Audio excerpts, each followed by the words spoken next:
Imagine a place that tells a story spanning centuries, where culture and nature intertwine to create something truly extraordinary. That's the beauty of UNESCO World Heritage Sites. I'm Abigail, and this is Global Treasures, the podcast that covers the history, travel tips, and legends surrounding one of the 1,248 World Heritage Sites each episode. These places have been identified as having universal cultural or natural significance that is so exceptional that it transcends national boundaries and is of importance to present and future generations. Welcome to Season 3, where we'll explore the 27 sites that UNESCO added in 1980 together. Thank you as always for listening to the podcast. I appreciate all of your support, and you can continue to support the podcast by subscribing at Apple Podcasts, Spotify, Podbean, or your favorite platform. You can also follow us on TikTok and Facebook. You can check out my blog on globaltreasurestravel.com for even more travel tips and to hear about my latest adventures. Picture endless blue skies mirrored by waters that are of vibrant cobalt. Valletta, Malta, whose name translates to the humblest city, stands as the capital of this island nation, which is home to around 6,000 residents.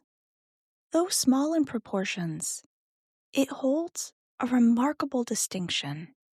Valletta is both the southernmost capital in Europe and the European Union's smallest capital city, covering just 0.24 square miles. Nonetheless, Valletta serves as the commercial heart of Malta, known for its bustling shopping districts and celebrated cuisine that draws visitors from across the globe. It takes only about an hour to drive across the entire country. Yet, within that short span lies centuries of history and culture. Valletta itself was founded in the 1520s by the Order of St. John, a Catholic military order, as a refuge for soldiers returning from the Crusades. The city's origins are rooted in faith, its walls built to shelter resilient warriors who had endured the trials of holy war.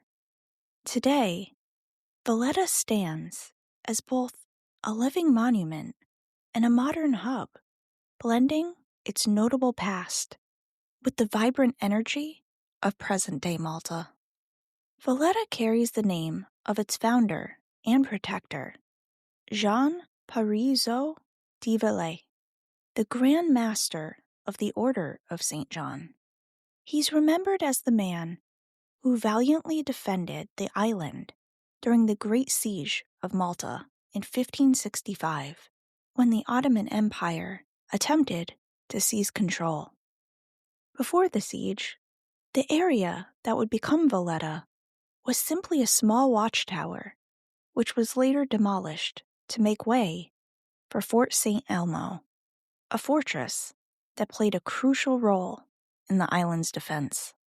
Following his victory, Jean Parisot de Valletta was determined to ensure that the Knights of St. John would have a lasting grip on the island. To accomplish this, he brought to life his vision of a fortified city, one that would stand as both a military bastion and a symbol of endurance. He sought financial assistance from European royalty, including Philip II of Spain and Pope Pius, both whom agreed to provide support. In 1566, the foundation stone of this new city was laid in a ceremony held on the site of what is now the Church of Our Lady of Victory. This church would become not only Valletta's first building, but also the resting place of de Valletta himself, until his remains were later moved to St. John's Co-Cathedral, built in the 16th century. Valletta is associated with being one of the greatest military and moral forces of modern Europe, having withstood countless attacks and periods of dramatic change. Though the French invaded in 1798, before the British took over, the British had plans to destroy the city's fortifications. Fortunately, that was abandoned. During the course of the British era, the Malta Railway was constructed, though it's no longer in operation. During World War II, the Royal Opera House was destroyed by aerial bombing, but has since been rebuilt as an open-air theater. Architecturally, Valletta is remarkable for its Baroque character, infused with touches of neoclassical and modern design that were added over the centuries.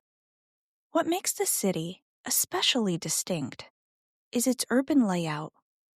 Its wide, straight streets stand in contrast to the narrow, winding alleys typical of other European cities of the time.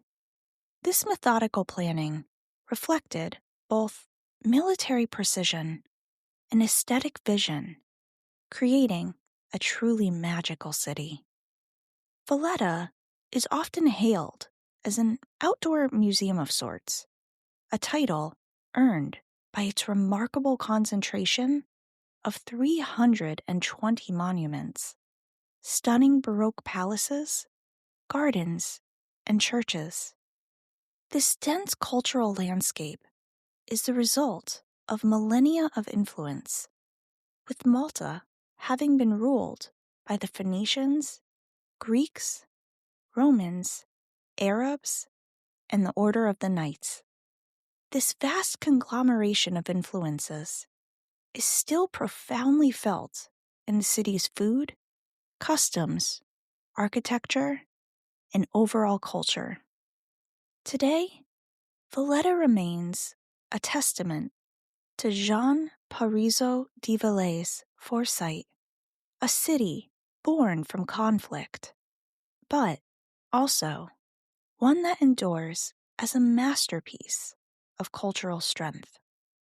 Now that we've covered the incredible history of this vibrant city, let's talk about why it's a must-do for your travel bucket list. I'll be sure to include links in the show notes. Hopefully it'll guide you to tours, hotels, and maybe you'll even find some good discounts. If you're flying in from another country, you'll land at Malta International Airport, which is conveniently located only about 5 miles from Valletta. Don't be surprised when booking your flight. There are only about 3 large European cities that you can book a direct flight to Valletta from. You should expect at least 1, if not 2 layovers. Once you land, getting to the city is pretty easy, thanks to efficient public bus service. Navigating Valletta by car can be a bit challenging, but they also have electric taxis for easy transit. One thing that's important to know, the primary languages are Maltese and English, so it's likely you'll find numerous individuals fluent in English. But it still wouldn't hurt to download a translation app just to be on the safe side. Let's touch on packing as well. When thinking about what clothing to wear, keep the weather in mind. The average temperature during the summer months is 90 degrees Fahrenheit, and it is very dry. That being said, if you plan on visiting during the winter, it can get as low as 50 degrees Fahrenheit. With over 3 million visitors annually, rest assured that finding accommodations will be pretty simple. There are plenty of hotels, bed and breakfasts, and homestay options. That being said, you'll want to book further in advance if you plan on going in February, as that is when the Maltese Carnival is held. There are numerous balls and parties that are masquerade-themed, so know that while it's probably a blast, it'll be crowded. I think I've made it clear. Valletta's history is written into its stone, and there are so many remarkable buildings worth visiting while you're there. Despite all of the war and conflict throughout the city's history, most monuments and buildings have remained in incredible condition. The first worth re-mentioning, as I spoke about it before, is St. John's Co-Cathedral. This Baroque masterpiece is essential. It houses one of the greatest pieces of Baroque art, the beheading of St. John the Baptist, painted in the 1600s, having been commissioned by the Knights of Malta. This painting is widely considered to be Caravaggio's greatest work of art, being his largest and only piece of signed work. However, the cathedral itself is so steeped in history that even ghost tours are popular around the site, with people claiming that former knights still haunt its halls. Visitors claim to hear clanking armor and other strange, disembodied sounds. Another site worth visiting is the Grand Master's Palace. Built between the 16th and the 18th centuries, this massive structure occupies an entire city block and houses the office of the President of Malta. Parts are open to the public as a museum. Then there's the city gate. Be sure to get some incredible photos of the 16th century walls, a powerful reminder of the city's military history. I'd also be remiss if I didn't mention there are 4 plazas throughout the city as well: Triton Square, St. George's Square, St. John's Square, and Castile Square. Now, let's talk about the culinary treasures. When it comes to food, you'll find plenty of pizza, pasta, and other Mediterranean favorites. But to truly taste Malta, you have to try rabbit stew, the national dish. Typically slow-cooked, with tomatoes, potatoes, wine, and spices. This dish is symbolic. It was originally a dish of defiance against the Knights of St. John, who had imposed restrictions that only allowed nobility to hunt and eat rabbits. Today, communal feasts often center around fincata, and it's no surprise that the dish includes wine, as Malta boasts a significant wine industry, one that they take great pride in. Today, Valletta continues to be the center of Malta's political, administrative, and business life.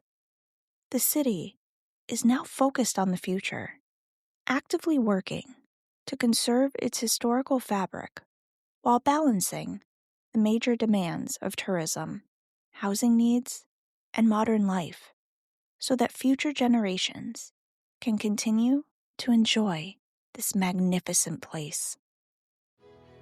Thank you for listening to the Global Treasures podcast. Join me for the next episode, where we'll dive into yet another incredible UNESCO World Heritage Site. Until then, keep exploring, keep wondering, and keep treasuring the remarkable diversity of our world's heritage.